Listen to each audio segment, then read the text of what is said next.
thank you. This is episode 3, the third part, I should say, part 3 of this live show, and I'm so grateful for you all being here. We're going to go with a Lewis Nash suggestion out the gates, and this is from a really hip record called Ben and Sweets, Ben Webster and Harry Sweets Edison. Did You Call Her Today is the name of the track. And I'll play it first and let Maestro Nash talk about why he chose this as a good place to start the conversation.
You hate to do it. You hate to do it. Yeah, speak on it. Well, the rhythm section is swinging in such a deep way. It's Clarence Johnston drums, George Duvivier bass, and Hank Jones piano, in addition to Ben Webster and Sweets Edison. But I use this in teaching a lot of times to get not only the piano players, but the rest of the students to understand the role of comping and how it can make certain things happen. It can initiate things, it responds to things. And this is, to me, this track is a masterclass in comping from Hank Jones. The entire way.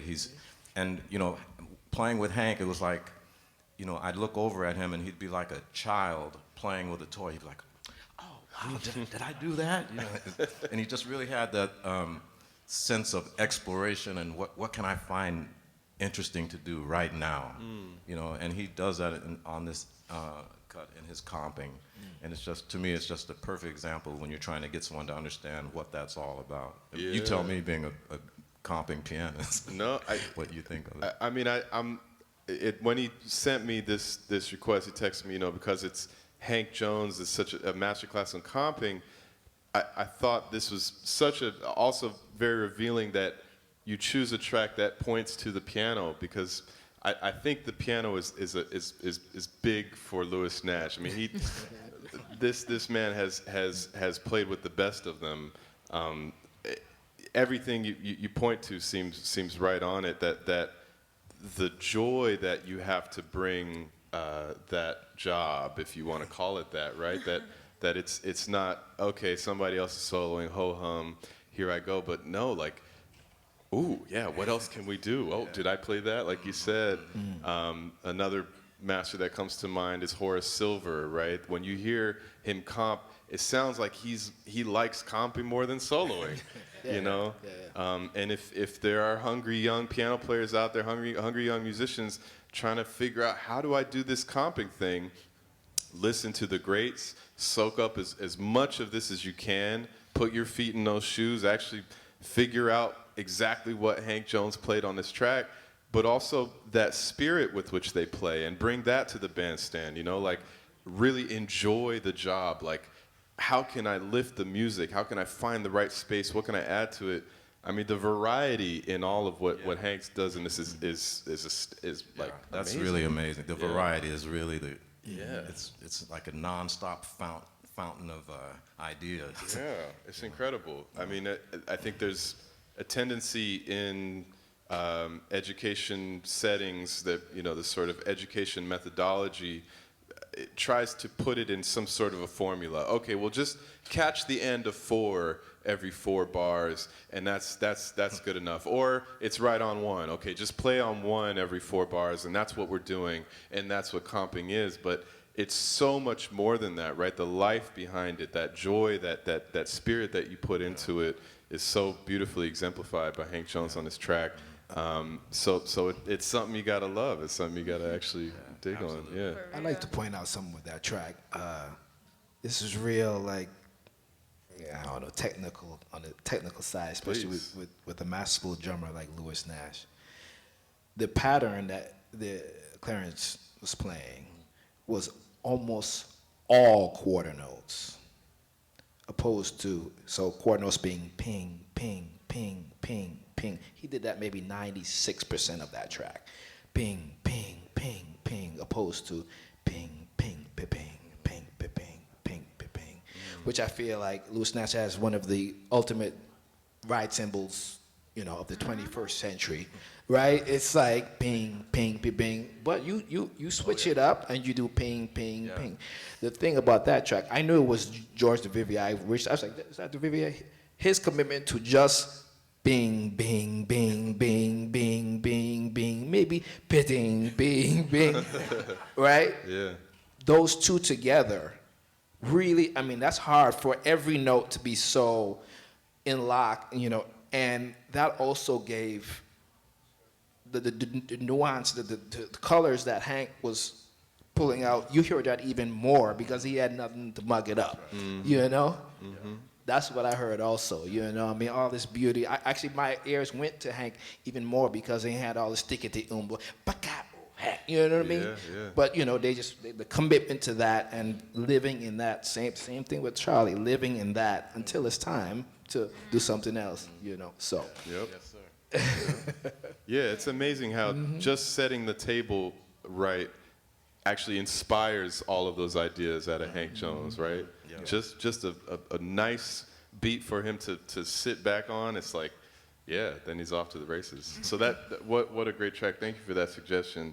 I wanted to play a track with Lewis Nash on it and get the inside take on some of the magic behind it. Hell yeah. And speaking of masterful piano players, this is from the great Tommy Flanagan songbook, who Lewis played with for over 10 years. 10 years, for 10 years, a decade of really supporting one of the best.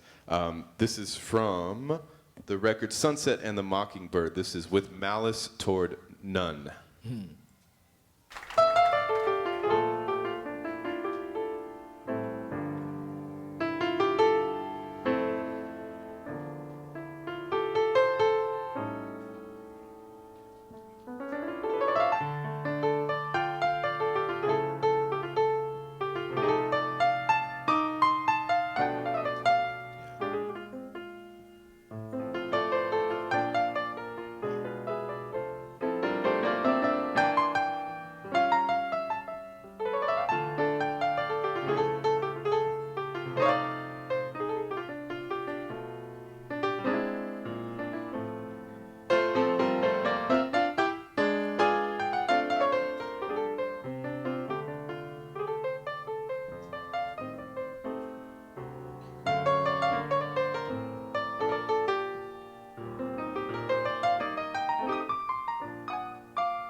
I hate to turn that down. Absolutely hate the fade out part of this. Give it up, y'all. Yeah. So, I mean, speaking of master classes, I don't know if there's a better way to support a trio than what you just heard. Having played with Tommy at the final stage of his life, of his gift to us with his music, and listening to all of what he left us before, and listening to that connection, listening how Lewis Nash did his own thing on it, and yet you also hear the connection. I was wondering how much of playing with Tommy when you started and as you went was informed by those previous drummers. It sounds like maybe even like the brush pattern was your take on maybe an Elvin stroke, but I could be wrong. I just wanted No, to your get it ears from are you. your ears are good, because Tommy really loved Elvin, and of course I loved Elvin as well. But when Tommy mentioned that Elvin was possibly his favorite drummer, then I paid attention to that, and paid attention to Elvin's work in the trio situation overseas as a recording of Tommy's that Elvin's featured on with Wilbur Little. But Tommy, along with Sonny Rollins, in terms of leaders that I worked with, were really quick to tell me early on when I joined them to find my own take on their arrangements and their music, because other drummers had, of course, played previously. And it's good to get that that open door to find your voice within this arrangement, even though you may have heard it with whomever before. And Sonny was the same way. He said he wrote me a letter, came to my house, said, "Dear my man Lewis Nash," which I have somewhere, and he was basically talking about not feeling like I had to emulate people who had played with him before. So I think the best leaders are always like that. Usually. They want you to, if you're new to the situation, they want what you have to offer. Wow, that's incredible. I mean, I think for all of us, there is, as young musicians, these hungry young musicians, there does come that point where we say, how do I do this? How do I marry all of this love for these recordings that we've just been listening to, and trying to soak up these sounds and trying to emulate the masters and make it my own? You know, it's a common question you hear. I would love to hear all of you sort of how you approach that answer. What's your thoughts on finding your own voice as people are so hungry to do? I think it should be rooted in knowledge. You know, it's easy to be yourself if you have somewhere you're coming from. So if I've studied Cannonball, if I'm studying Bird, if I'm studying Train, if I'm studying these trio situations, then I have a language. So now I have this language. I find that as I'm playing and I'm evolving, now I'm saying, you know, maybe I don't say hi anymore. Now I say, what up? Mm-hmm. You know, so I say, okay, I say what up, and you respond, I'm cool. Oh, I'm good. You know, so then it can start to evolve as long as it's rooted from a base. I find that a lot of people are trying to be themselves, but they don't speak the same language as me. You know, so that's what I've tried to do, try to get everything I can from everybody else and then use the real bandstand to kind of show where I'm at. Like, even I've had a lot of experience also playing with more freer jazz, you know, so, and I think in those moments when you eliminate some of the structure, then I could always see, like, you know, playing with Joe and Brad Keane or playing with Rashid, where I was trying to go. So when I came back to something that was such a down-home feel, I always knew that's where I'm trying to go. So how do I get there within this format? And it gave me almost like a direction to go in, to almost explore myself. And then each time I can venture out. That's beautiful. Reuben, find your own voice. What do you say to it? You got to do it a lot. I think we all have our own divine ways of playing, our own voices from when we start playing our instrument, right? But the voices that we, you know, tend to gravitate towards somehow are a little louder, stick out just a certain kind of way. And away from just the technical parts of sound, of course, sound and technique, whatever, but it also comes with the choices you make. The choices you make or the choices you don't make. That's part of your sound. As bass players, we don't always get to develop our sound, right? Our sound, or our voice, I should say, you said. Our sound, we always try and develop our voice. So when you can identify a bass player away from just the technical, you know, sound or whatever, it's really the choices they make that comes with their voice. You know what I mean? Away from just soloing or whatever, if they're in the bass role, it's the choices they make. I think that's with any instrument, but I'm just coming down to bass because a lot of times we're put in a role of serving the music a certain kind of way, and then certain bass players get calls in certain circumstances because their voice somehow sticks out in a certain kind of way. I bring it really back to the bass because we get a lot of chances to figure it out from early on, from like 4 days into playing. We have a gig, right? We just have a lot of opportunities. And I think for the most part, I think if you go back to the students that are here, you have to do it a lot. Do it over and over and over to figure out what who you are, how you want to, you know, present yourself in this music. I mean, I'm not talking, like every day, all day, whatever context you can do it in, you will find that it'll come out very, very naturally, but you got to do it a lot. You got to do it a lot. None to but to do it. Right. Maestro Nash, you spoke on it already. Is there anything else you want to? Yeah. I think we do have to call it, but I think this was a bit of a trick question because, you know, this idea of finding your own voice, you can put it aside and just play, just do it, just study, just listen to these records, just soak up all of this stuff and try to make sense of it for yourself. What color does Charlie Hayden's record look like to you? You know, how does that beat on Johnny Come Lately make you feel? What's the urgency in it compared to the urgency of Train on The Love Supreme, you know? Just soaking stuff up, and I think that's the journey that we're always on. But I want to thank you all for making this a wonderful experience for me, my first live listening space, and all of you for making it a beautiful experience. Give it up for them. Lakecia Benjamin, Reuben Rogers, Maestro Lewis Nash. Master. Have a great festival. We'll see you soon. Peace and love. Thank you. Beautiful Gerald Clayton. Gerald Clayton, everyone.